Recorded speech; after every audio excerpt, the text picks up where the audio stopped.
Office থেকে বাসার সামনে এসে দেখি সাদিয়াকে একটা লোক গাড়িতে করে নামিয়ে দিয়ে গেল।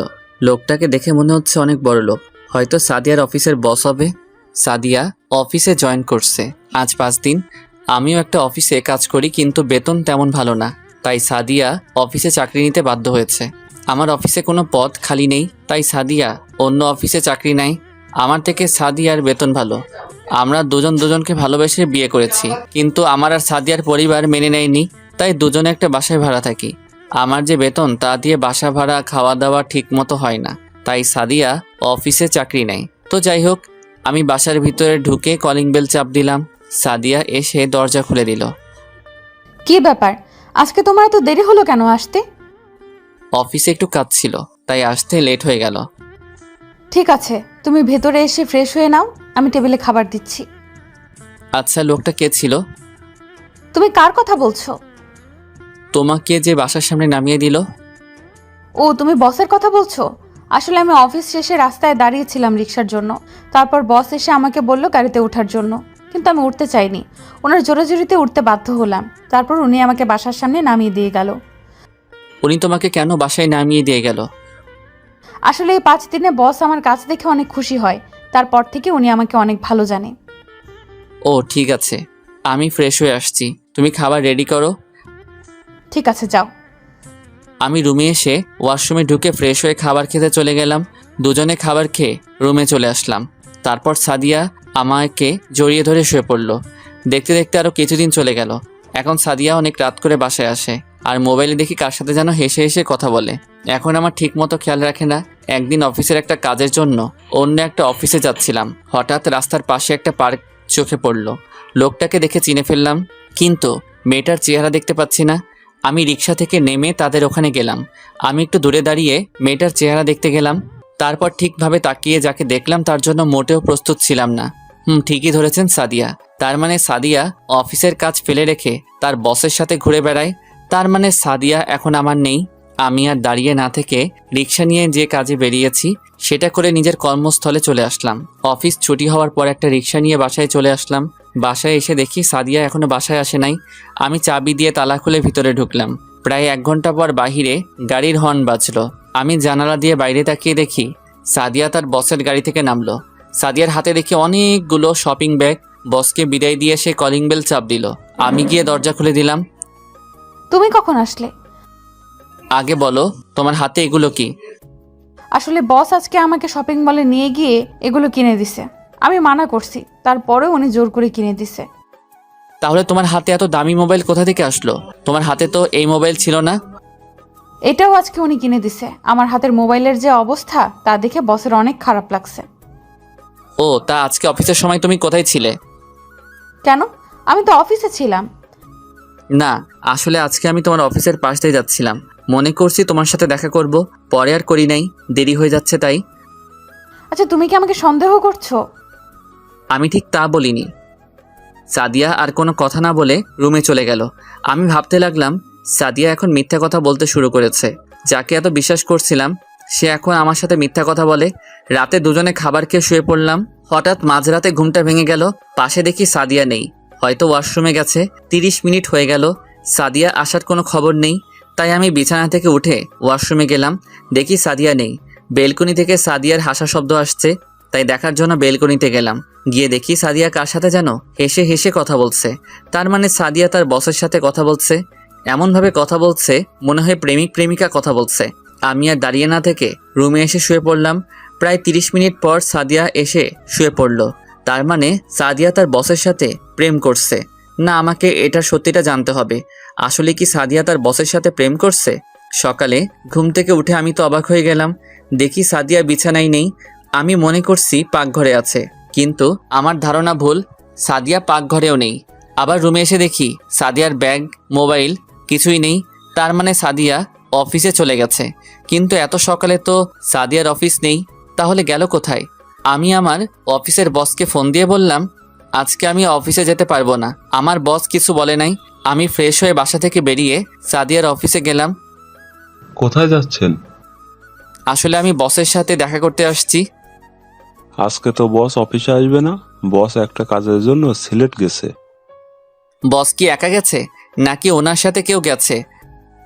না, বস একা যায়নি, ওনার সাথে অফিসের কর্মচারী সাদিয়া ম্যাম গেছে। কাজ শেষ করে কখন আসবে? 2-3 দিন লেগে যেতে পারে। ও। আমি আর কোনো কথা না বলে বাসায় চলে আসলাম। সাদিয়া আমাকে একটু বললো না, তার মানে সাদিয়ার টাকার কাছে বিক্রি হয়ে গেছে। আমি তো তার স্বামী, আমাকে বলার প্রয়োজন পর্যন্ত করলো না। 3 দিন পরে সাদিয়া বাসায় আসলো, এসে সোজা রুমে চলে গেল, আমার সাথে কথা পর্যন্ত বললো না। এই 3 দিন সাদিয়া আমার খোঁজ খবর নেয়নি। তুমি কাজের জন্য বাইরে যাবে, আমাকে বলে যাওনি কেন? তোমাকে বলার প্রয়োজন মনে করি না। তুমি আমার সাথে এভাবে কথা বলছো কেন? তোমার সাথে কি কথা বলবো? আমি তোমার স্বামী, আমি তোমাকে বলতে পারি। তোর মতো স্বামী থাকার চেয়ে না থাকাই ভালো। তুমি আমাকে তুই তাই করে বলছো কেন? তোর সাথে কিভাবে কথা বলবো? তোকে আমার ভালো লাগে না। তাহলে আমাকে বিয়ে করছো কেন? জীবনে ভুল করলে ওইটাই করেছি, তোর মতো ছেলেকে বিয়ে করে। বিয়ে হয়েছে আজ প্রায় 8 মাস হয়েছে। কি দিয়েছিস তুই? একটা ভালো জামা, একটা স্বর্ণের চেইন, আজ পর্যন্ত কিছুই দিতে পারলি না। তোর থেকে আমার বস অনেক ভালো আছে, আমাকে গলার চেইন, দামি ফোন, দামি দামি জামা কাপড়, আরো কত কি দিয়েছে। তুমি তো আমাকে ভালোবেসে বিয়ে করছো, আমার টাকা পয়সা কেনা, তাহলে এখন কেন এমন করছো? আসলে তুমি চাও কি? আমি তোর কাছে ডিভোর্স চাই, আমি আর তোর সাথে থাকতে চাই না। ডিভোর্স দিলে তুমি খুশি হবে? আমি অনেক খুশি হব। আমি আমার বসকে বিয়ে করব, তার আছে টাকা পয়সা, বাড়ি গাড়ি। তোর থেকে বস অনেক ভালো। ঠিক আছে, তোমার কাছে ডিভোর্স পেপার পৌঁছে যাবে, তবে মনে রেখো আমার দরজা তোমার জন্য চিরজীবন বন্ধ থাকবে। আমার কাছে আসতে চাইলেও আমি তোমাকে আর মেনে নিব না। সেটা কোনো দিন হবে না। দেখতে দেখতে আজ 2 বছর চলে গেল। এখন আমি নিজেদের অফিস দেখাশোনা করি। আপনারা হয়তো ভাবছেন আমি নিজেদের অফিস বললাম কেন। আসলে আমার বাবা একজন বিজনেসম্যান। আমার পরিবারে আমি, মা, বাবা আর একটা বড় বোন আছি। আর সাদিয়ার মা নেই, তার বাবা দ্বিতীয় বিয়ে করে এবং সাদিয়ার সৎ মা ভালো না। সাদিয়াকে জোর করে বিয়ে দিতে চাইছিল একটা খারাপ ছেলের কাছে। আমি সাদিয়াকে কলেজ লাইফ থেকে ভালোবাসি, তাই আমি সাদিয়াকে কাজী অফিসে বিয়ে করে বাসায় নিয়ে আসি।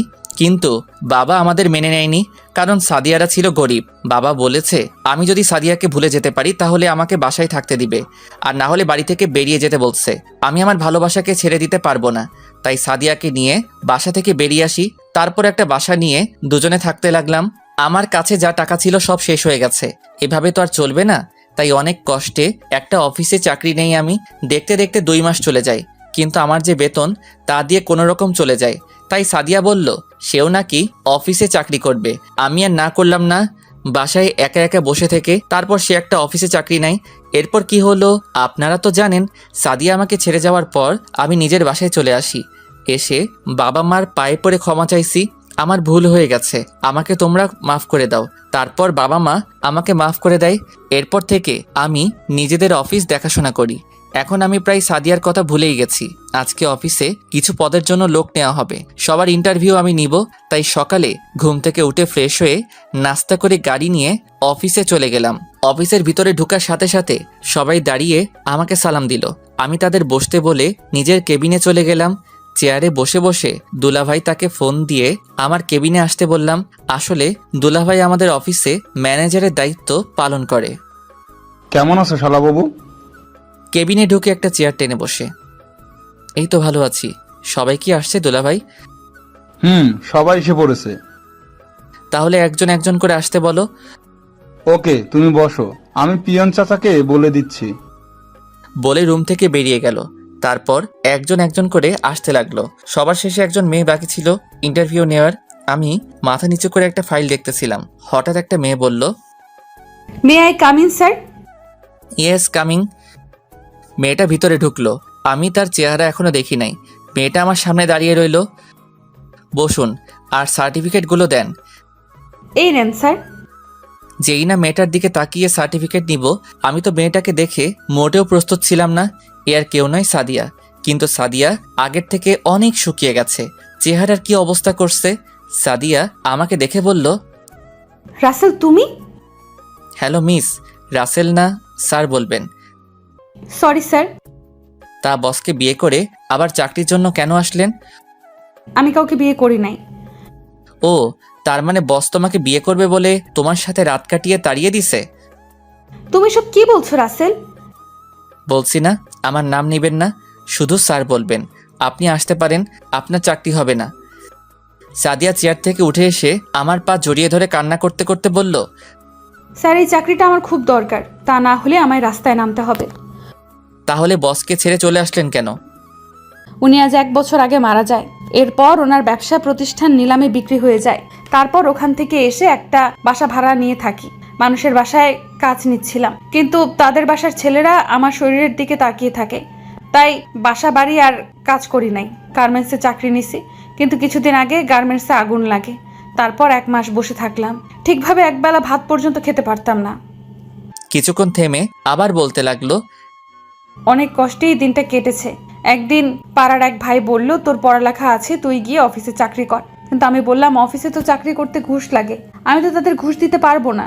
তখন ভাইয়া বলল, এই অফিসের বস না অনেক ভালো, উনি টাকা নিয়ে চাকরি দেয় না, উনি যোগ্যতা দেখে চাকরি দেয়। তারপর আসলাম ইন্টারভিউ দিতে। এতক্ষণ সাদিয়া কথাগুলো বলতেই চোখের পানি দিয়ে পুরো শরীর ভিজে গেছে। কেমন জানি সাদিয়ার জন্য একটু মায়া হলো, কিন্তু তাকে আরো কষ্ট দিতে হবে। আমি যতটুকু কষ্ট পেয়েছি তার থেকে ওকে আরো বেশি কষ্ট পেতে হবে। আপনাকে আমি চাকরি দিতে পারি, তবে আমার কিছু শর্ত আছে। কি শর্ত বলুন, আমি আপনার সব শর্তে রাজি আছি। আমার এখানে চাকরি করতে হলে আমার কথা মতো চলতে হবে। আমি যখন যা বলবো আপনাকে তাই করতে হবে। অফিসে কারোর সাথে বসে গল্প করা যাবে না। সঠিক টাইমে অফিসে আসতে হবে। ঠিক টাইমে অফিসে আসতে না পারলে বেতন থেকে টাকা কেটে নেওয়া হবে। যদি এসব কিছু অমান্য করেন তাহলে আপনাকে 20 লক্ষ টাকা জরিমানা এবং থানায় ঢুকিয়ে দেওয়া হবে। এবার বলুন, আপনি রাজি? আমি আপনার সব শর্তে রাজি আছি। তাহলে এখানে একটা সই করুন। বলা তো যায় না কোন সময় কথা ঘুরিয়ে নেন। তারপর সাদিয়া সই করে দিল। ঠিক আছে, আপনাকে বেতন দেওয়া হবে 20,000 টাকা করে। এবার আপনি বাসায় চলে যান। কালকে ঠিক টাইমে অফিসে চলে আসবেন, আর অফিস টাইম কিন্তু 9টায়। কথাটা মনে রাখবেন। সাদিয়া মাথা নিচু করে অফিস থেকে বেরিয়ে গেল। তার মানে সাদিয়া এখনো বিয়ে করেনি। নিশ্চয়ই তার বস তাকে ভালোবাসে নাই, ভালোবেসেছে তার শরীরকে। এখন টাকা কোথায় গেল? টাকার জন্য আমাকে ছেড়ে চলে গেছো? আমি তাকে আর কখনো মেনে নিব না। যেই মেয়ে বিয়ের পরে স্বামীকে রেখে অন্য লোকের সাথে প্রেম ভালোবাসা করতে পারে, সেই মেয়েকে কখনো ভালোবাসা যায় না। হঠাৎ পিছন থেকে কে যেন জড়িয়ে ধরলো। আমি তাকিয়ে দেখি রিয়া। এই রিয়া, কি করছো? ছাড়ো, কেউ দেখে ফেলবে। এটা অফিস, কখন কে চলে আসে। তুমি আজকে সকাল আমাকে ফোন দাও নাই কেন? আসলে অফিসের কিছু পদের জন্য লোক নিয়েছিলাম, তাই তোমাকে ফোন দিতে পারি নাই। ঠিক আছে চলো, এখন তো দুপুর হয়ে গেছে, বাইরে গিয়ে দুজনে লাঞ্চ করব। ঠিক আছে চলো। তারপর দুজনে অফিস থেকে বাইরে এসে গাড়ি নিয়ে একটা রেস্টুরেন্টের সামনে গাড়ি থামালাম। গাড়ি থেকে নেমে দুজনে রেস্টুরেন্টে ঢুকলাম। দুজনে খাবার খেয়ে আবার অফিসে চলে আসলাম। রিয়া কিছুক্ষণ থেকে বাসায় চলে গেল। এবার আপনাদের বলি, রিয়া আমাকে ভালোবাসে, কিন্তু আমি তাকে ভালোবাসি না। সত্যি কথা বলতে কি, সাদিয়াকে আমি এখনো ভুলতে পারি নাই। তার জন্য প্রতিদিন রাতে কান্না করি। আজকে তাকে দেখে অনেক খুশি হয়েছি, কিন্তু আগের কথাগুলো মনে পড়তেই রাগ উঠে গেল। বাবা মা রিয়াকে পছন্দ করে রেখেছে আমার জন্য, আমি তো না করে দিছি, কিন্তু রিয়া পাগলামি শুরু করে দিছে। আমি যদি তাকে বিয়ে না করি তাহলে সে আত্মহত্যা করবে। তারপর রিয়াকে আমি বলছি তাকে আমি 6 মাস পরে বিয়ে করব। রিয়াও আমার কথায় রাজি হয়ে গেল, কিন্তু হুটহাট করে সবার সামনে জড়িয়ে ধরে। এটা আমার কাছে ভালো লাগে না। তো যাই হোক, অফিসের কাজ শেষ করে বাইরে এসে গাড়ি নিয়ে বাসায় যেতে লাগলাম। হঠাৎ রাস্তার পাশে চোখ পড়ল। দেখি সাদিয়া রাস্তার পাশে ভ্যান গাড়ি থেকে বাচ্চাদের জন্য জামা কাপড় কিনতে আসে। কিনা শেষ হলে হাঁটতে হাঁটতে কোথায় যেন যেতে লাগলো। আমি তাকে ফলো করে যেতে লাগলাম। যেতে যেতে দেখি সাদিয়া একটা বাসায় ঢুকে গেল। আমি গাড়িটা এক জায়গায় রেখে বাসার পিছন দিকে চলে গেলাম, কারণ বাসাটা ছিল একতলা। পিছন দিকে গিয়ে জানালা দিয়ে ভিতরে তাকিয়ে আমি মোটেও প্রস্তুত ছিলাম না। জানালা দিয়ে তাকিয়ে দেখি সাদিয়া একটা বাচ্চা ছেলেকে বুকের দুধ খাওয়াচ্ছে। তার মানে সাদিয়া অন্য একটা বিয়ে করছে, নাকি তার বসের সাথে অবৈধ সম্পর্ক করার পর বাচ্চা হয়েছে। হতেও পারে যে মেয়ে আমার সাথে মিথ্যা কথা বলতে পারে, সেই মেয়ে এসব করবে না, তার কি প্রমাণ আছে? আমি আর না তাকিয়ে গাড়ি নিয়ে বাসায় চলে আসলাম। কলিং বেল চাপ দেওয়ার পর আম্মু এসে দরজা খুলে দিল। কিরে, এতক্ষণ কোথায় ছিলি? তোর দুলাভাই বললো তুই নাকি অনেকক্ষণ আগে অফিস থেকে বেরিয়েছিস। একটু বন্ধুদের সাথে দেখা করতে গেছি, অনেকদিন হলো তাদের সাথে আড্ডা দেই না, তাই গেলাম। ঠিক আছে, রুমে গিয়ে ফ্রেশ হয়ে আয়, আমি টেবিলে খাবার দিচ্ছি। ঠিক আছে আম্মু, বলে নিজের রুমে চলে আসলাম। এসে ফ্রেশ হয়ে সবার সাথে খাবার খেয়ে রুমে চলে আসলাম। পরের দিন সকালে ঘুম থেকে উঠে ফ্রেশ হয়ে নাস্তা করে গাড়ি নিয়ে অফিসে চলে গেলাম। অফিসের ভিতরে ঢুকে দেখি সাদিয়া চলে এসেছে। তাকে দেখে মনে হচ্ছে অনেক দৌড় দিয়ে অফিসে এসেছে, কারণ তার পুরো শরীর ঘামে ভিজে গেছে। আমি আমার কেবিনে আসার সময় সাদিয়াকে বললাম আমার কেবিনে আসার জন্য। কিছুক্ষণ পর সাদিয়া অনুমতি নিয়ে কেবিনে আসলো। মিস সাদিয়া, দাঁড়িয়ে কেন, বসুন। না স্যার, আমি এভাবেই ঠিক আছি। আমি বলছি না বসার জন্য? জি স্যার। তা বাচ্চার বাবা কি তোমার বস নাকি অন্য কেউ? আপনি জানলেন কিভাবে আমার বাচ্চার কথা? জেনেছি একভাবে, আমি যেটা বলছি সেটার উত্তর দেন। ওর বাবা নেই, আমার নিজের দোষে তার বাবা আমাকে ছেড়ে চলে যায়। কেন চলে যায় তা কি জানতে পারি? সেটা আমি বলতে পারবো না। আমি আর কোনো কথা না বলে দুলাভাইকে ফোন দিয়ে আমার কেবিনে আসতে বললাম। কিছুক্ষণ পর দুলাভাই আসলো। বলো শালাবাবু, কেন রেখেছো? দুলাভাই, মিস সাদিয়াকে তার কেবিনটা দেখিয়ে দেন। আর এই নিন মিস সাদিয়া, দুটো ফাইল। এগুলো আজকে অফিস ছুটি হওয়ার আগে রেডি করে দিবেন। কিন্তু শালুল। কি হলো মিস সাদিয়া, আমার কথা আপনি শুনতে পান নাই? জি স্যার, শুনতে পেয়েছি। তাহলে বসে আছেন কেন? তাড়াতাড়ি করে রেডি করে দেন। দুলাভাই, তুমি মিস সাদিয়াকে তার কেবিনে নিয়ে যাও। ওকে শালাবাবু। তারপর সাদিয়াকে দুলাভাই সাথে করে নিয়ে গেল। হঠাৎ ফোনটা বেজে উঠল। তাকিয়ে দেখি রিয়া ফোন দিয়েছে। এই মেয়েটার জ্বালায় ও আর বাঁচলাম না। বলো। কি করে আমার জানটা? অফিসে বসে কাজ করছি। ঠিক আছে, তাহলে তুমি কাজ করো, লাঞ্চের টাইমে ফোন দিবে। ঠিক আছে, বাই। ওকে বাই জান, লাভ ইউ টু। বলে ফোন কেটে দিল। তারপর বসে বসে অফিসের কাজ করতে লাগলাম। আসলে আমি সাদিয়াকে যে 2টা ফাইল দিলাম, ওই 2টো ফাইল 2 দিন লাগবে রেডি করতে। দুলাভাই ফাইল দুটো দেখে কিছু বলতে যাবে, তার আগে আমি দুলাভাইয়ের কথা বন্ধ করে দিলাম। কাজ করতে করতে দুপুরের লাঞ্চের টাইম হয়ে গেছে, তাই ভাবছি বাহির থেকে খেয়ে আসবো। যেই ভাবা সেই কাজ। কেবিন থেকে বেরিয়ে সাদিয়ার দিকে তাকিয়ে আমি অবাক হলাম। দেখি সাদিয়া পুরো ঘেমে গেছে। অফিসে এসি চালু, তারপরও সে ঘেমে গেছে। অফিসের সবাই খাবার খেতে চলে গেছে, কিন্তু সাদিয়া এখনও বসে বসে কাজ করছে। আমি দাঁড়িয়ে না থেকে বাইরে এসে গাড়ি নিয়ে রেস্টুরেন্টে চলে গেলাম। খাবার খেয়ে অফিসে এসে দেখি সাদিয়া এখনও কাজ করতে আছে। চেহারা পুরো শুকিয়ে গেছে। আমি মনে মনে বলতে লাগলাম, এখন কেমন লাগছে মিস সাদিয়া?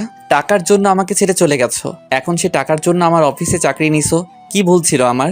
কেন আমাকে ছেড়ে চলে গেছো? তো যাই হোক, আমি দাঁড়িয়ে না থেকে আমার কেবিনে ঢুকে তো অবাক হয়ে গেলাম। দেখি রিয়া আমার চেয়ারে বসে আছে। তুমি কখন আসলে? আমাকে তো বলেও আসো নাই। তোমাকে বলেছি না দুপুরে আমাকে ফোন দিতে, তুমি ফোন দাও নাই, তাই তোমাকে ফোন না দিয়ে আমি তোমার অফিসে চলে আসলাম। এসেছো, ভালো করছো। আগে বলো দুপুরে খাবার খেয়েছো? খাবার খেয়ে তারপর তোমার অফিসে আসলাম। তো এখন কি খাবে বলো, চা না কফি? আমি ওইসব কিছু খাবো না, আমি অন্য জিনিস খাবো। বলো কি খাবে, আমি বাহির থেকে এনে দিচ্ছি। আমি যে জিনিস খাবো ওইটা বাইরে যাওয়া লাগবে না, তোমার কাছে আছে। মানে আমার কাছে তো খাওয়ার মতো কিছু নেই। দাঁড়াও, আমি দেখাচ্ছি তোমার কাছে খাওয়ার কি জিনিস আছে। বলে চেয়ার থেকে উঠে আমার কাছে এসে যেই না আমার ঠোঁটে কিস করবে, তখন সাদিয়া দরজায় দাঁড়িয়ে বলল, স্যার, আসতে পারি? আসুন।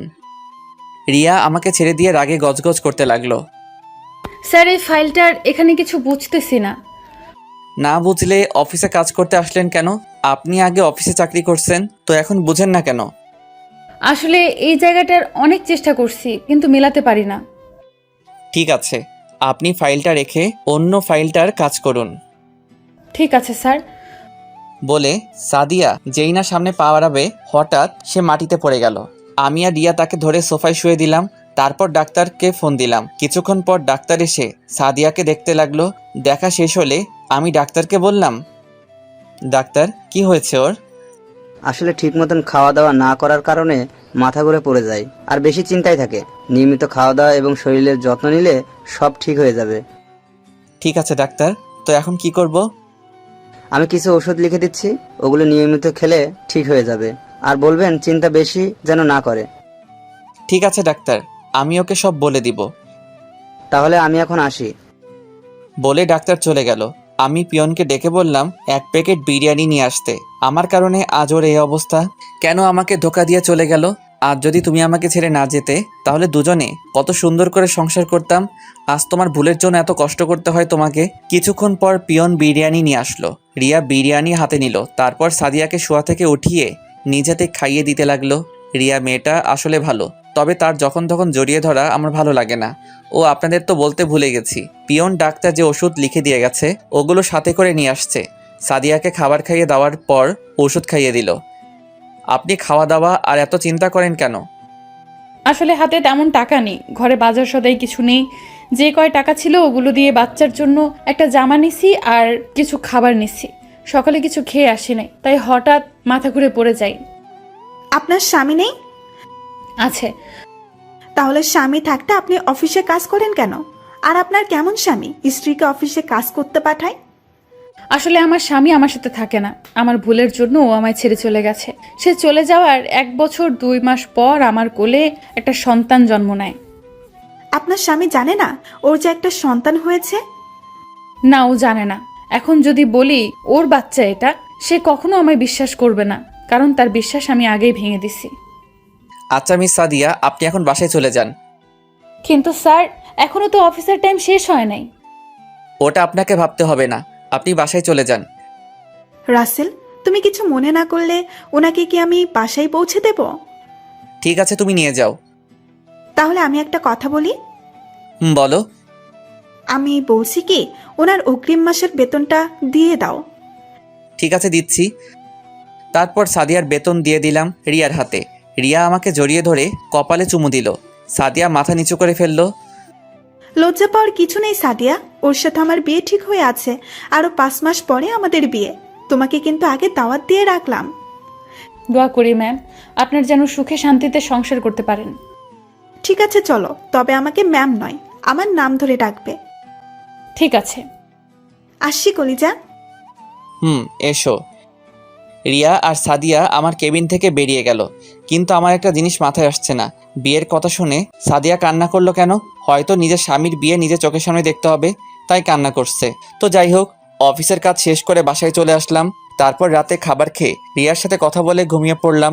এভাবে দেখতে দেখতে আরও 1 মাস চলে গেল। এখন সাদিয়াকে তেমন কষ্ট দেই না। তারপর ও প্রতিদিন অফিসে আসলে দেখি সাদিয়ার চোখগুলো লাল হয়ে থাকে, মনে হয় ঠিকমতো ঘুমায় না। আর রিয়া এখন প্রতিদিন আমার অফিসে আসে, এসে আমাকে জড়িয়ে ধরে কিস করবে, আমার কোলে বসে থাকবে। কিছু বললে বাসায় গিয়ে জিনিস ভাঙা শুরু করে দিবে, তাই কিছু বলি না। ও আপনাদের তো বলতে ভুলে গেছি, আমি সাদিয়াকে ছেড়ে আসার 1 মাস পরে ডিভোর্স পেপার পাঠিয়ে দিয়েছি। সকালে ঘুম থেকে উঠে ফ্রেশ হয়ে নাস্তা করে গাড়ি নিয়ে অফিসে চলে আসলাম। অফিসের ভিতরে ঢুকে সাদিয়ার কেবিনে তাকিয়ে দেখি সাদিয়া এখনো আসেনি, তাই পিয়নকে বলে আসলাম সাদিয়া অফিসে আসলে যেন আমার কেবিনে পাঠিয়ে দেয়। আমি আমার কেবিনে এসে বসলাম। কিছুক্ষণ পর দেখি রিয়া আমার কেবিনে ঢুকে সোজা আমার কোলে বসে গেল আর পুরো চেহারায় চুমু দিতে লাগলো। কি করছো রিয়া? কেউ চলে আসবে। আসলে আসুক, আমি আমার জামাইকে চুমু খাচ্ছি, কার কি যায় আসে। হঠাৎ সাদিয়া আমার কেবিনে ঢুকে গেল, দেখে মনে হচ্ছে অনেক জোরে দৌড়ে আসছে অফিসে। কি ব্যাপার, আপনি বিনা অনুমতিতে আমার কেবিনে ঢুকলেন কেন? আসলে স্যার, অফিসে আসার পর পিয়ন বলল আপনি নাকি পিয়নকে বলেছেন আমি অফিসে আসলে আপনার কেবিনে আসতে বলেছেন, তাই তাড়াহুড়ো করে চলে আসলাম। তাই বলে বিনা অনুমতিতে ঢুকবেন? Sorry sir. তো আজকে অফিসে আসতে এত লেট কেন? আপনি হয়তো শর্তের কথা ভুলে গেছেন। আসলে স্যার, রিমন খুব অসুস্থ, তাকে হসপিটালে নিয়ে গিয়েছিলাম। ডাক্তার দেখিয়ে আসতে আসতে লেট হয়ে গেছে। রিমন কে? আমার ছেলের নাম রিমন। তা ছেলের এই নাম কে রেখেছে? এটা তার বাবা বলেছে। আমাদের বিয়ে হওয়ার পর তার বাবা বলেছে আমাদের ছেলে হলে নাম রাখবে রিমন, আর মেয়ে হলে সিনথিয়া, তাই তার বাবার কথাই নাম রেখেছি। আমি আর কিছু বলতে পারলাম না, কারণ আমার আর সাদিয়ার বিয়ে হওয়ার পর আমি বলেছি এই নাম রাখতে। তার মানে সাদিয়া বলতে চাইছে রিমন আমার ছেলে। আমি কিছু বলতে যাব তার আগে রিয়া বলল, তুমি কেমন ছেলেকে বিয়ে করেছো? তোমার খোঁজ খবর একবারের জন্যও নেয়নি। তুমি না হয় একটা ভুল করেছো, তাই বলে সে তোমায় ছেড়ে চলে যাবে? আমি যে ভুল করেছি সে ভুলের কখনো কি ক্ষমা হবে কিনা তা আমি জানি না, তবে একটা কথা বলি, তার জন্য এখনো পথ চেয়ে বসে আছি। আমি দোয়া করি আল্লাহ যেন তোমার স্বামীকে তোমার কাছে ফিরিয়ে দেয়, বাচ্চার কথা ভেবে যেন তোমাকে ক্ষমা করে দেয়। তাহলে আমি এখন আসি স্যার, কেবিনে কাজ পড়ে আছে। সাদিয়া কোনো কথা না বলে তার কেবিনে চলে গেল। আমি ভাবতে লাগলাম রিমনের বাবা আমি কেমন করে হব। আমি সাদিয়ার সাথে থাকাকালীন শুনি নাই তো যে সাদিয়া প্রেগনেন্ট, তাহলে আমি কি করে রিমনের বাবা হব? না, আমার মাথায় কাজ করছে না। হঠাৎ রিয়া বলল, তুমি কোথায় হারিয়ে গেলে? তোমাকে আমি ডাকছি, তোমার কোনো রেসপন্স নেই। তেমন কিছু না, তুমি বাসায় চলে যাও। আমার হাতে কিছু কাজ আছে, কাজ শেষ করে তোমার সাথে ফোনে কথা বলবো। ঠিক আছে, বাই। রিয়া কেবিন থেকে বেরিয়ে চলে গেল। আমি বসে বসে কাজ করতে লাগলাম, কিন্তু কাজে মন বসাতে পারছি না। তাই অফিস থেকে বেরিয়ে এসে গাড়ি নিয়ে একটা পার্কে চলে আসলাম। হঠাৎ পিছন থেকে কেউ একজন বলল, তুমি এখানে কেন? তারপর আমি তার দিকে তাকিয়ে পুরো অবাক হয়ে গেলাম, কারণ এ হচ্ছে স্বাধীন। আপনারা হয়তো ভাবছেন স্বাধীনকে, আসলে স্বাধীন হচ্ছে আমি আগে যে অফিসে কাজ করতাম ওই অফিসে স্বাধীনও কাজ করত। কেমন আছিস? তোকে অনেক দিন পরে দেখলাম। আমি ভালো আছি। তুই তো অফিস থেকে আসার পর আমার আর খবর নেস নাই। তুই কোথায় হারিয়ে গেলি? আসলে আমি অফিস থেকে চাকরি ছাড়ার পর নিজের বাড়ি চলে আসি, তারপর এখন বাবার ব্যবসা প্রতিষ্ঠান দেখাশোনা করি। তাই বলে কোনো যোগাযোগ রাখবি না? আসলে নিজের বাড়িতে আসার পর তেমন কারোর সাথে আর যোগাযোগ করা হয়নি। তা এখন কি করিস? এখন আরেকটা অফিসে চাকরি করি, তবে বেতন বেশি না। ভাবছি এই অফিসের চাকরিটা ছেড়ে দিয়ে আরেকটা অফিসে চাকরি নেব। তাহলে তুই আমাদের অফিসে জয়েন কর। ঠিক আছে, তোর নাম্বার দে, চাকরি ছাড়ার পর তোকে ফোন দিব। তারপর সাদিনকে নাম্বার দিয়ে একটা রেস্টুরেন্টে গিয়ে নাস্তা করে সাদিনকে বিদায় দিয়ে গাড়ি নিয়ে বাসায় চলে আসলাম। কলিং বেল চাপ দেওয়ার পর নাদিয়া দরজা খুলে দিল। আপু, কেমন আছিস? তুই কোন সময় আসলি? দুপুরে আসছি। শুনছি তুই নাকি আজকে অফিস থেকে তাড়াতাড়ি বেরিয়ে গেলি। তা কোথায় ছিলে এতক্ষণ? পুরনো একটা বন্ধুর সাথে ছিলাম, অনেকদিন পর দেখা হলো তাই। তা আমার বড়িটা কোথায়? আপুর মেয়ের কথা বলছি, তার মেয়ের নাম বিথি। আব্বু আম্মুর কাছে আছে, তুই রুমে গিয়ে ফ্রেশ হয়ে নে। ঠিক আছে বলে নিজের রুমে চলে আসলাম। এসে ফ্রেশ হয়ে নিচে গেলাম। তারপর বিথির সাথে কিছুক্ষণ দুষ্টুমি করলাম। রাতে সবাই মিলে খাবার খেতে লাগলাম। হঠাৎ আব্বু বলল, আমরা তোর বিয়ে শুক্রবার ঠিক করেছি। আমার তো বিয়ে করার কথা 6 মাস পরে, এখন মাত্র 2টা মাস গেছে। রিয়ার আব্বুর শরীর তেমন ভালো না, তাই রহমান সাহেব বলছে যত তাড়াতাড়ি সম্ভব বিয়েটা দিয়ে দিতে। আমরা সিদ্ধান্ত নিয়েছি আগামী শুক্রবার তোদের বিয়ে। আমাকে একটাবার জিজ্ঞেস করার প্রয়োজন ছিল না তোমাদের? এখানে জিজ্ঞেস করার কি আছে? বিয়ে তো আজকে না হয় একদিন করতেই হবে। তাহলে শুক্রবার বিয়ে হলে সমস্যা কোথায়? তোমরা আমার কথা বুঝতে পারছো না। আমাদের আর কিছু বুঝতে হবে না, আমরা যেটা বলছি সেটাই ফাইনাল। আমি আর খাবার না খেয়ে রুমে চলে আসলাম। আমাকে একটাবার জিজ্ঞেস করার প্রয়োজন করলো না, কিন্তু আমি তো এখনো সাদিয়াকে মন থেকে মুছে ফেলতে পারছি না। কি করব কিছুই মাথায় ঢুকছে না। হঠাৎ মোবাইল ফোনটা বেজে উঠল। মোবাইলের দিকে তাকিয়ে দেখি রিয়া ফোন দিয়েছে। ফোন ধরার পর রিয়া বলল, কি করে আমার জামাইটা? তুমি কি কিছু শুনেছো? শুনেছি। আগামী শুক্রবার আমাদের বিয়ে। আমি তো অনেক খুশি, তোমাকে সারা জীবনের জন্য পেতে যাচ্ছি। তোমাকে আমি কি বলেছিলাম? আমরা 6 মাস পর বিয়ে করব। আর এখন তুমি রাজি হলে কেন? বাবার শরীরটা তেমন ভালো নেই, কোন সময় কি হয়ে যায়। তাই বাবার ইচ্ছে আমার বিয়েটা যেন দিয়ে যেতে পারে। এখানে আমি আর না করি নাই। তুমি কি খুশি হও নাই? ঠিক তা না, আমি এত তাড়াতাড়ি বিয়ে করতে চাচ্ছি না। কোনোভাবেই কি বিয়েটা আটকানো যায় না? না, আমি আর তোমাকে ছেড়ে থাকতে পারছি না। এই বিয়ে আমি আটকাতে পারবো না। তাহলে আর কি করার? বলে ফোন কেটে দিয়ে ভাবতে লাগলাম, সাদিয়ার কথাগুলো ভাবতে লাগলাম। রিমন কি সত্যিই আমার ছেলে, নাকি অন্য কারো? সাদিয়ার চেহারা দেখে বোঝা যাচ্ছে সে মিথ্যা কথা বলছে না। আমি আর কিছু ভাবতে পারছি না। সকালে ঘুম থেকে উঠে ফ্রেশ হয়ে রেডি হয়ে নিচে নামলাম। দেখি সবাই টেবিলে আমার জন্য অপেক্ষা করছে। আমি কোনো কথা না বলে বেরিয়ে আসতেই আব্বু বলল, কোথায় যাচ্ছিস? অফিসে যাচ্ছি। নাস্তা করবি না? বাহির থেকে খেয়ে নিব। ঠিক আছে যাও, আর অফিসের সবাইকে বিয়ের দাওয়াত দিয়ে দিবে, আর অফিস 3 দিন বন্ধ দিয়ে দিবে। আর কোনো কথা না বলে বাহিরে এসে গাড়ি নিয়ে অফিসে যেতে লাগলাম। না জানি সাদিয়া আমার বিয়ের কথা শুনলে কি করবে। অনেক ভেবেছি, আর না, আমি রিয়াকে বিয়ে করব। সাদিয়া যদি টাকার জন্য আমাকে ছেড়ে অন্য কাউকে বিয়ে করতে পারে, তাহলে আমি কেন রিয়াকে বিয়ে করতে পারবো না? তারপর একটা রেস্টুরেন্টে ঢুকে নাস্তা করে অফিসে চলে গেলাম। সবাই আমাকে দেখে দাঁড়িয়ে গেল। সাদিয়ার দিকে তাকিয়ে দেখি আজকেও সাদিয়ার চোখ লাল হয়ে আছে। আমি তার থেকে চোখটা সরিয়ে নিজের কেবিনে চলে আসলাম। তারপর দুলাভাইকে ফোন দিয়ে বললাম সবাইকে হলরুমে নিয়ে যেতে। কিছুক্ষণ পর দুলাভাই আমার কেবিনে আসলো। শালাবাবু, সবাইকে হলরুমে নিয়ে গেলাম, এবার তুমি আসতে পারো। ঠিক আছে দুলাভাই, আপনি যান, আমি আসতেছি। দুলাভাই কেবিন থেকে বেরিয়ে গেল। আমি আর বসে না থেকে হলরুমে চলে আসলাম। তারপর সবার উদ্দেশ্যে বলতে লাগলাম, আপনারা হয়তো ভাবছেন আপনাদের সবাইকে কেন হলরুমে নিয়ে আসলাম। জি স্যার, বলুন কেন ডেকেছেন? আসলে আগামী শুক্রবার আমার বিয়ে, তাই বিয়ে উপলক্ষে 3 দিন অফিস বন্ধ থাকবে। আর সবাইকে আমার বিয়ের দাওয়াত রইল, সবাই আমাদের বাসায় চলে আসবেন। সবাই আমাকে অভিনন্দন জানালো। সাদিয়ার দিকে তাকিয়ে দেখি মাথা নিচু করে আছে, হয়তো কান্না করছে। সবাই বেরিয়ে গেল। আমি সাদিয়াকে বললাম, মিস সাদিয়া, আপনি কিন্তু অবশ্যই আসবেন, আর রিয়াকে বউ সাজানোর দায়িত্ব কিন্তু আপনার। ঠিক আছে স্যার, আমি চেষ্টা করব যাওয়ার জন্য। চেষ্টা না, আপনাকে আসতে হবে ঠিক আছে স্যার। বলে দৌড়ে হলরুম থেকে বেরিয়ে গেল। অনেক কষ্ট হচ্ছে তাই না? তুমিও আমাকে ছেড়ে চলে যাওয়ার পর আমারও অনেক কষ্ট হয়েছে। এখন কেন কষ্ট পাচ্ছ? টাকাওয়ালা দেখে চলে গেছো, এখন সে টাকার জন্য নিজের স্বামীর অফিসে চাকরি করছো।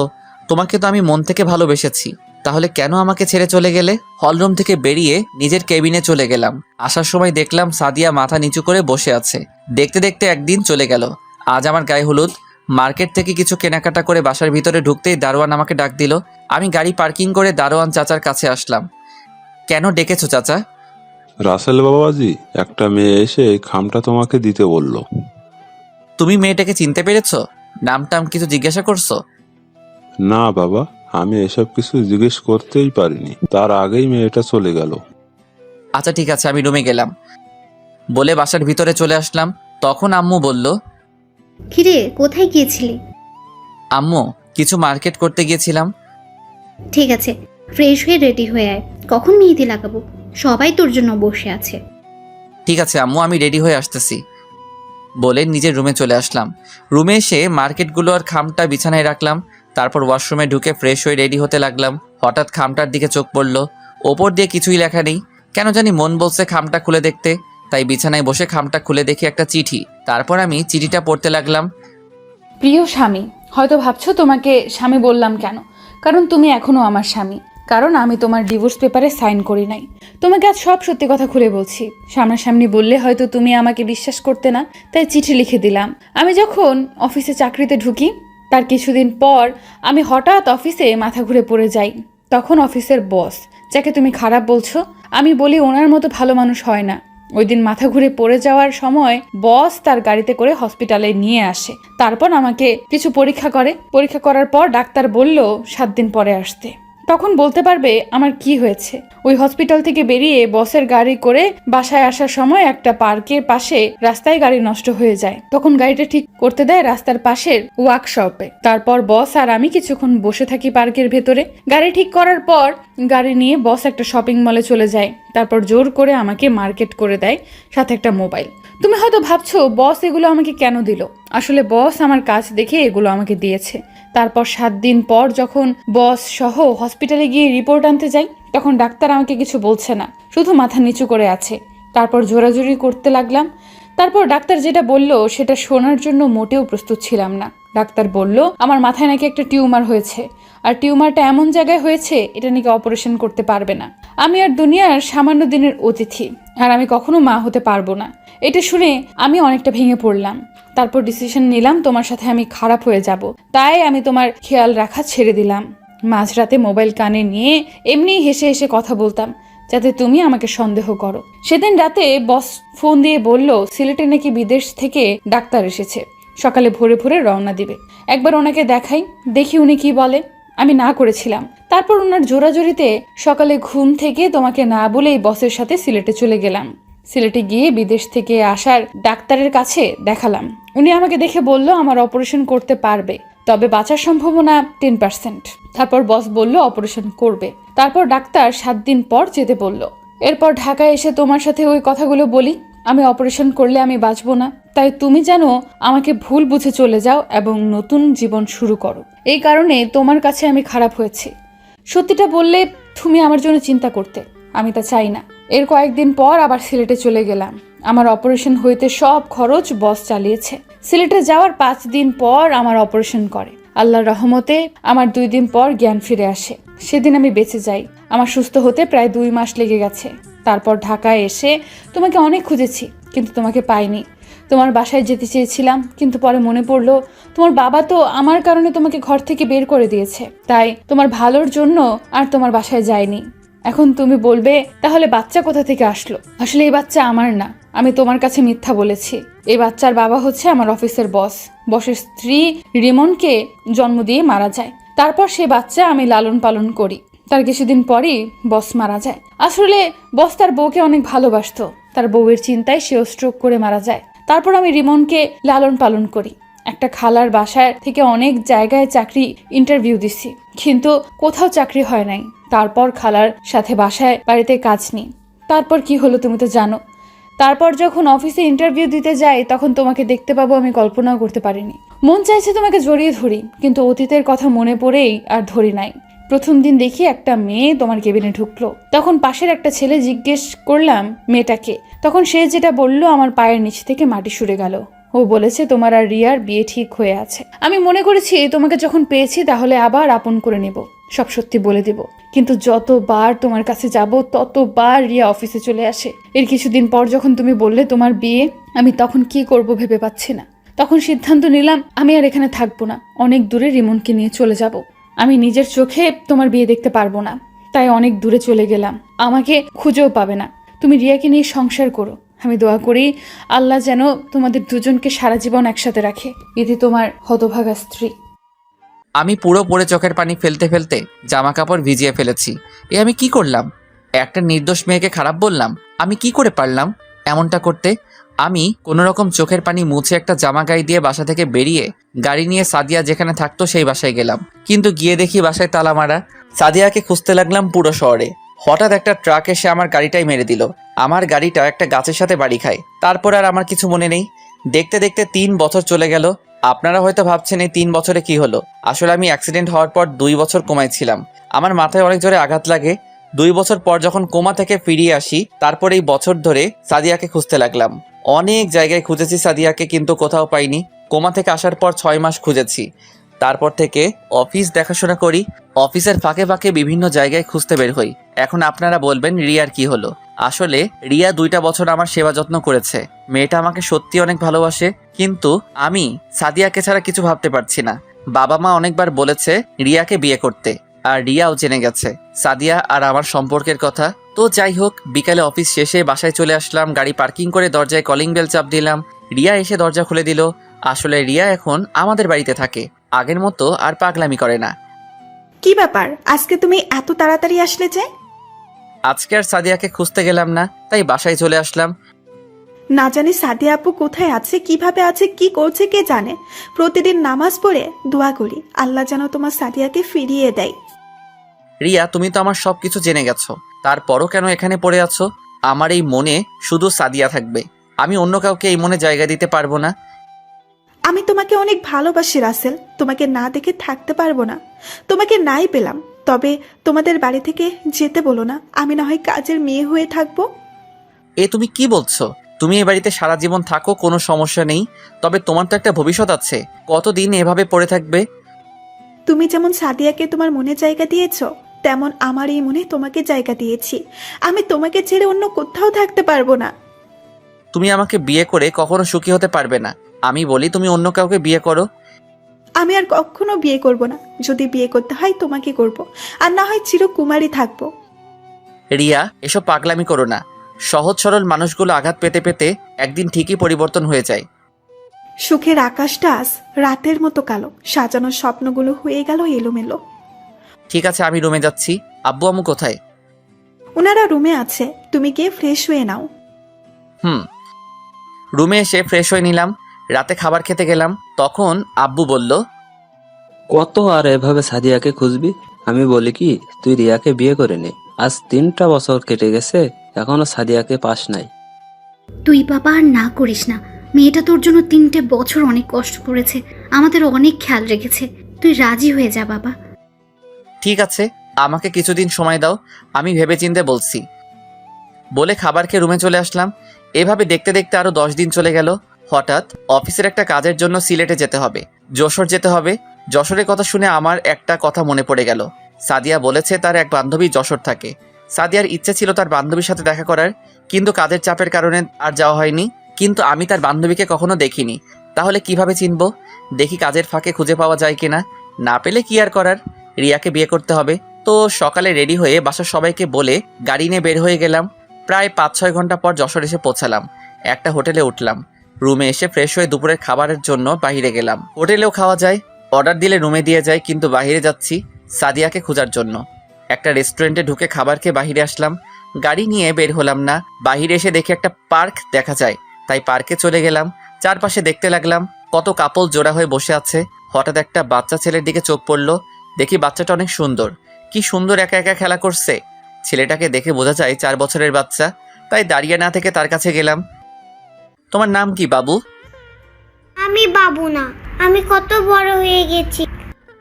ওমা তাই? তা তোমার নাম কি? জাহিদ হাসান রিমন। নামটা শুনে কেমন বুকটা কেঁপে উঠলো। রিমন নাম তো সাদিয়ার বসের ছেলের নাম ছিল, তাহলে কি সেই রিমন?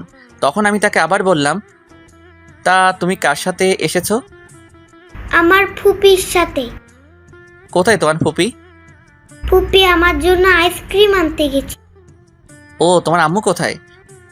মো অফিসে গেছে। হঠাৎ পিছন থেকে একটা মেয়ে বলল, এই নাও রিমন তোমার আইসক্রিম। ফুপি তুমি এসেছো, দাও আমার আইসক্রিম। মেয়েটা রিমনকে আইসক্রিম দিল। আমাকে দেখে বলল, আপনি কে? আপনাকে তো ঠিক চিনতে পারলাম না। জি আমি রাসেল, আমি ঢাকা থেকে এসেছি। এখানে একটা অফিসে কিছু কাজ ছিল, তাই আসা আর কি। ও, আমি মিম, বর্তমানে একটা অফিসে কাজ করি, আর আমার স্বামী অন্য একটা অফিসে চাকরি করে। আজকে শরীরটা ভাল লাগছে না, তাই অফিসে যাইনি। রিমন বাহানা ধরলো সে একটু বাইরে ঘুরতে যাবে, তাই তাকে নিয়ে পার্কে আসলাম। আচ্ছা, রিমনের বাবা কোথায়? ও তো বলল ওর মা অফিসে চাকরি করে, তাহলে বাবা কোথায়? ওর বাবা থেকেও নেই। মানে? আমি এখন কিছু বলতে পারবো না, আমার বাসায় যেতে হবে। রিমনের মা আর আমার স্বামী অফিস থেকে আসার সময় হয়ে গেছে, আপনাকে অন্য এক সময় বলবো। আর কোনো কথা না বলে মিমে রিমনকে নিয়ে চলে গেল। আমার কেমন জানি মনে হচ্ছে এই সেই রিমন। আর কিছু না ভেবে হোটেলে চলে আসলাম। পরের দিন সকালে ঘুম থেকে উঠে ফ্রেশ হয়ে বাইরে এসে গাড়ি নিয়ে যে অফিসে কাজের জন্য আসলাম, সেই অফিসে চলে গেলাম। অফিসের ভিতরে ঢুকে পিয়নকে বললাম, বসের কেবিন কোনটা? পিয়ন আমাকে বসের কেবিন দেখিয়ে দিল। আমি বসের কেবিনের সামনে গিয়ে দাঁড়ালাম আর বললাম, আসতে পারি ভিতরে? আরে রাসেল সাহেব যে, আসুন। আমার কত বড় সৌভাগ্য, আপনার মতো একজন বিজনেসম্যানের সাথে কাজ করব। আপনি আমার থেকে বড়, সো আমাকে আপনি না করে তুমি করে বললে খুশি হব। ওকে ঠিক আছে, তা বলো চা না কফি কোনটা? চা হলে চলবে। তারপর তিনি পিয়নকে ডাক দিলেন, 2টা চা নিয়ে আসতে বললেন। কিছুক্ষণ পর পিয়ন চা দিয়ে গেল। দুজনে চা খেতে খেতে কাজের সম্বন্ধে কথা বললাম। সবকিছু ঠিক করে কেবিন বাইরে আসতেই ঠাস একটা মেয়ের সাথে ধাক্কা খেয়ে পড়ে গেলাম। আমি তাড়াতাড়ি উঠে গেলাম। মেয়েটাও উঠিয়ে শাড়ি ঠিক করতে লাগলো। এখনো মেয়েটার চেহারা দেখি নাই, কারণ মেকআপ পরে আছে। সরি, আমি খেয়াল করি নাই। মেয়েটা আমার দিকে তাকিয়ে আছে। চোখের দিকে তাকিয়ে দেখি চোখ দিয়ে পানি পড়ছে। আমার কেমন যেন চেনা চেনা লাগছে। আমি আবার বললাম, আপনি কান্না করছেন কেন? চোখে কি যেন পড়েছে। ওর কণ্ঠ কেমন যেন চেনা চেনা লাগছে। ও আচ্ছা, আপনি অফিসে মেকআপ পরে থাকেন সব সময়? আমার এই চেহারা শুধু আমার স্বামী ছাড়া আর কেউ দেখতে পারবে না। আপনার স্বামী কোথায়? আর আপনার নাম কি? আমার মিতু, আমার স্বামী আর একটা বিয়ে করছে, সে আমার সাথে থাকে না। আপনি?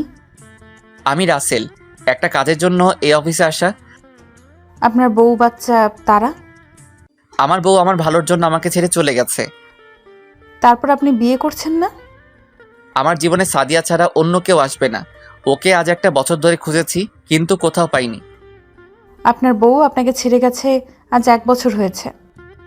না, আজ 3 বছর। তাহলে 2 বছর কি হয়েছে আপনার? তাহলে শুনুন। তারপর সবকিছু খুলে বললাম। দেখি মেয়েটা বারবার চোখের পানি মুছতে আসছে। আপনি কান্না করছেন কেন? আপনার কথাগুলো শুনে। আচ্ছা, পরে কথা বলবো, আমি এখন যাই। এখন কোথায় যাবেন? এখানে একটা হোটেলে উঠেছি, কাজ শেষ হলে ঢাকায় ফিরে যাব। ও আচ্ছা, ঠিক আছে, যান। আমি আর কোনো কথা না বলে হোটেলে চলে গেলাম। তারপর ফ্রেশ হয়ে দুপুরের খাবার খেয়ে একটা ঘুম দিলাম। বিকেলে ঘুম থেকে উঠতে দেখি একটা মেয়ে আমাকে জড়িয়ে ধরে শুয়ে আছে। চুলের জন্য মেয়েটার চেহারা দেখা যায় না। আমি আস্তে করে যেই না চুলগুলো মুখের সামনে থেকে সরিয়ে চেহারা দেখলাম, তার চেহারা দেখে আমি মোটেও প্রস্তুত ছিলাম না। কি ভাবছেন সাদিয়া? আরে না, রিয়া। রিয়া কখন আসলো? তার চেয়ে বড় কথা হলো, রিয়া আমার রুমে ঢুকলো কিভাবে? আর প্রায় বাড়িতে থাকলে রাতে এসে আমাকে জড়িয়ে ধরে শুয়ে থাকে। আমি অনেকবার রিয়াকে মানা করছি, কিন্তু সে আমার কথা শুনে না। তার নাকি আমাকে জড়িয়ে ধরে শুয়ে থাকতে ভালো লাগে। তারপর থেকে আমি তাকে আর কিছু বলি না। তো যাই হোক, আমি রিয়াকে বুকের উপর থেকে সরিয়ে দিলাম। রিয়ার ঘুমটা ভেঙে গেল। তুমি এখানে কেন? আর কখন আসলে? আমার রুমে ঢুকলে কিভাবে? আস্তে আস্তে, এতগুলো প্রশ্ন একসাথে করলে কোনটা আগে বলবো? ওকে বলো। বাসার থেকে তুমি চলে আসার পর বাসাটা কেমন যেন ফাঁকা ফাঁকা লাগছে। তোমাকে ছাড়া আমি থাকতে পারি না। গতকাল তুমি আঙ্কেল আন্টির সাথে কথা বলার সময় আমি জানতে পারি তুমি এখানে আছো, তাই সকালে কাউকে না বলে সোজা এখানে চলে আসি। তা বুঝলাম, কিন্তু আমার রুমে ঢুকলে কিভাবে? চাবি তো আমার কাছে ছিল। ম্যানেজারকে বলেছি আমি তোমার আত্মীয় এবং তোমার বাবা মা তুমি আর আমি একসাথে ছবি তুলেছি, ওগুলো ম্যানেজারকে দেখিয়েছি। তারপর তিনি এক্সট্রা চাবি দিয়ে দরজা খুলে দিল। আসবে যখন তাহলে আমি আসার সময় বলো নাই কেন? তাহলে দুজনে একসাথে আসতাম। বলি নাই বেশ করেছি, আমার অনেক খিদে লেগেছে, তুমি খাবার নিয়ে আসো, আমি ফ্রেশ হয়ে আসছি। চলো বাইরে গিয়ে রেস্টুরেন্টে খাবার খাবে আর সিলেট শহরটা ঘুরে দেখবে। আসলে বাইরে গেলে সাদিয়াকে খুঁজতে পারবো, তাই বললাম। ঠিক আছে, আমি ফ্রেশ হয়ে আসছি, আমি আসার পর তুমি ফ্রেশ হবে। বলে রিয়া ওয়াশরুমে চলে গেল। কিছুক্ষণ পর রিয়া ফ্রেশ হয়ে বের হলো। তারপর আমি ঢুকে ফ্রেশ হয়ে এসে দুজনে হোটেল থেকে বেরিয়ে গাড়ি নিয়ে একটা রেস্টুরেন্টে চলে গেলাম। রেস্টুরেন্টে ঢুকে একটা টেবিলে চেয়ার টেনে বসলাম।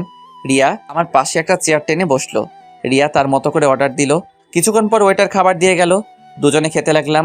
হঠাৎ একটা টেবিলে চোখ পড়লো। দেখি অফিসের সেই মেয়েটা আমার দিকে তাকিয়ে আছে। আপনারা হয়তো ভাবছেন আমি কি করে চিনলাম। আসলে মেয়েটা সেই অফিসের ড্রেস পরা অবস্থায় আছে, তাই চিনতে ভুল হয় নাই। রিয়া তুমি একটু বসো, আমি আসছি। কোথায় যাচ্ছ তুমি? এসে বলবো। বলে মেয়েটার কাছে চলে আসলাম। আমিও না খালি মেয়ে করছি। সকালে নাম বলছি, এখনই ভুলে গেছি। কি যেন নাম? ও মনে পড়ছে, মিতু। আমি মিতুর সামনে গিয়ে বললাম, আপনি এখানে কারোর জন্য অপেক্ষা করছেন নাকি?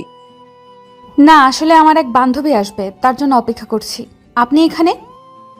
এখানে খাবার খাওয়ার জন্য এসেছি, সাথে আমার বাবার বন্ধুর মেয়ে রিয়া বাসা থেকে কাউকে না বলে এখানে চলে এসেছে, তাই তাকে সাথে করে নিয়ে আসলাম। সরি রে সাদিয়া, আসতে লেট হয়ে গেছে। না সমস্যা নেই বস। আপনি এখানে? আমি এখানে খাবার খাওয়ার জন্য এসেছি, কিন্তু ওনার নাম মিতু। আপনি তাকে সাদিয়া বললেন কেন? আসলে আমার আরেক নাম সাদিয়া, আমাকে সাদিয়া বলে ডাকে। ওনার সাথে গতকাল পার্কে দেখা হয়েছে, ওখান থেকে চিনি।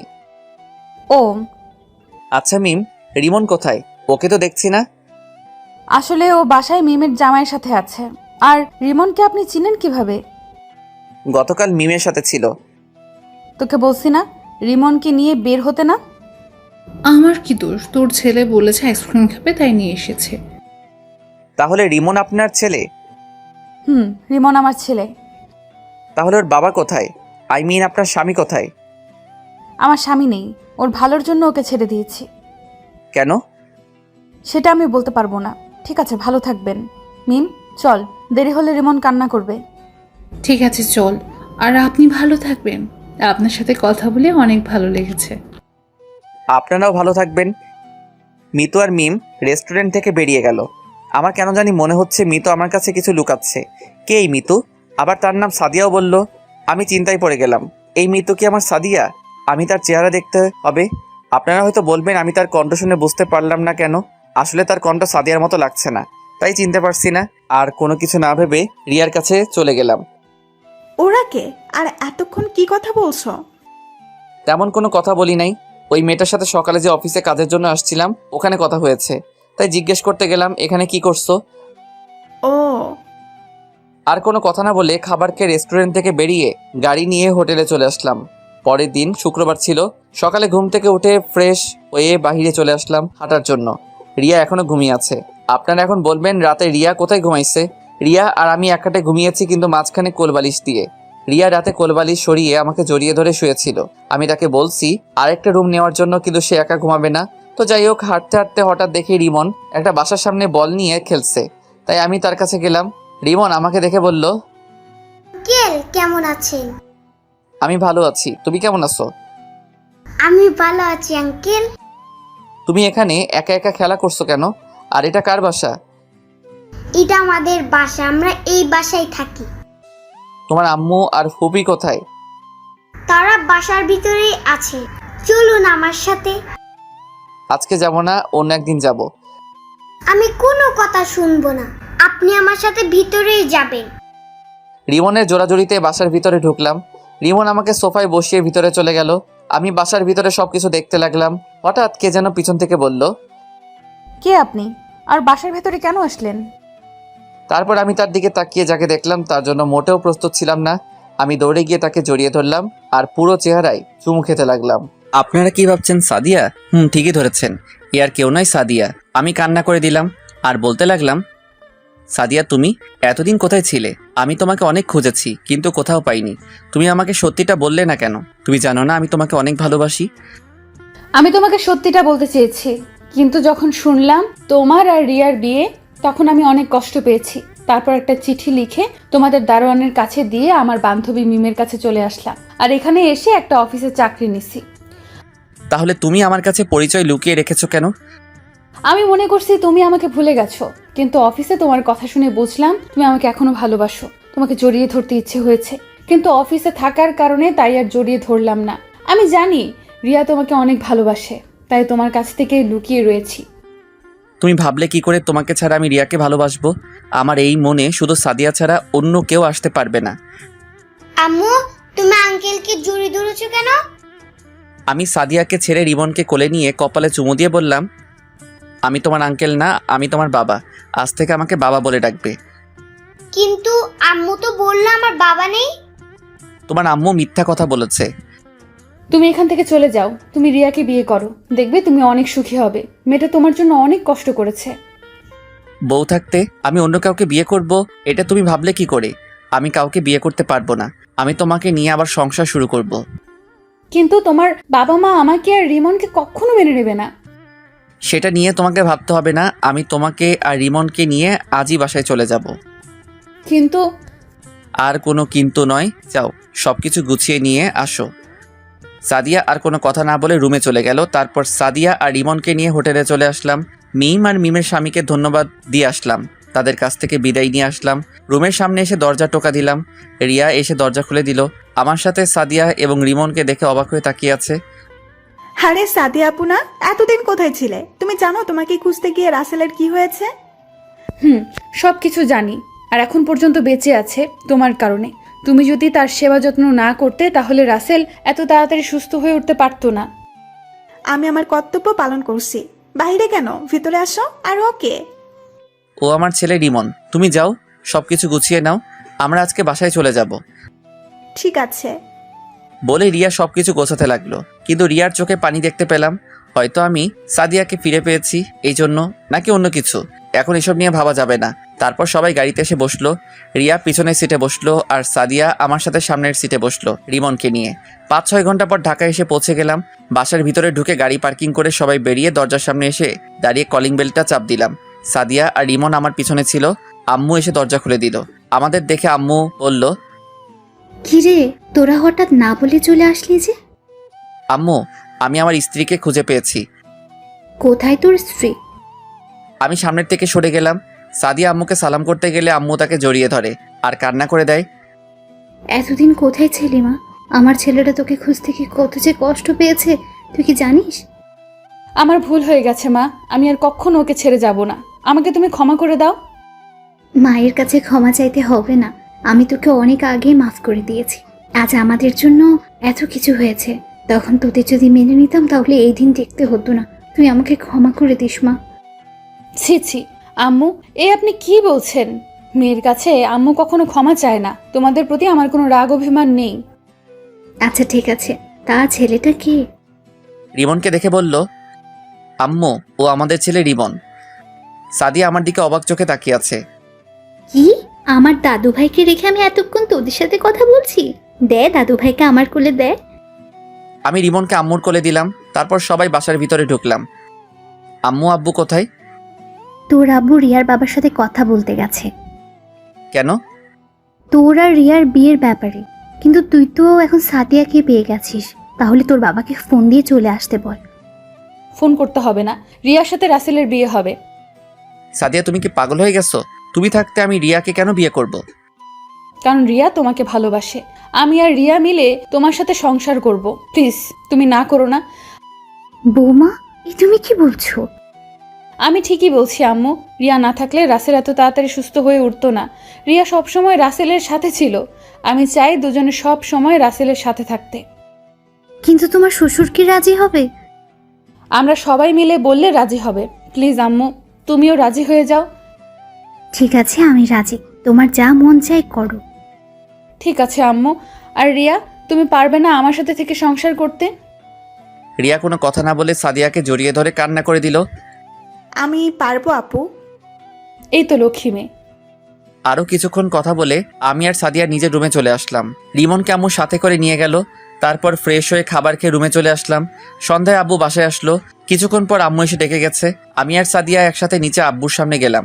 সাদিয়া আব্বুর পা ধরে সালাম করলো। সাদিয়া মা, তুমি আমাকে ক্ষমা করে দিও। আমার জন্য আজ তোমাদের এই অবস্থা হয়েছে। এ কি বলছেন আব্বু? বাবা হয়ে কখনো মেয়ের কাছে ক্ষমা চাইতে হয় না। ঠিক আছে মা, কিন্তু তুমি তোমার শাশুড়িকে বলছো, এটা কি ঠিক হবে? বাইরের মানুষ কি বলবে? তাদের কথায় আমাদের কিচ্ছু আসে যায় না।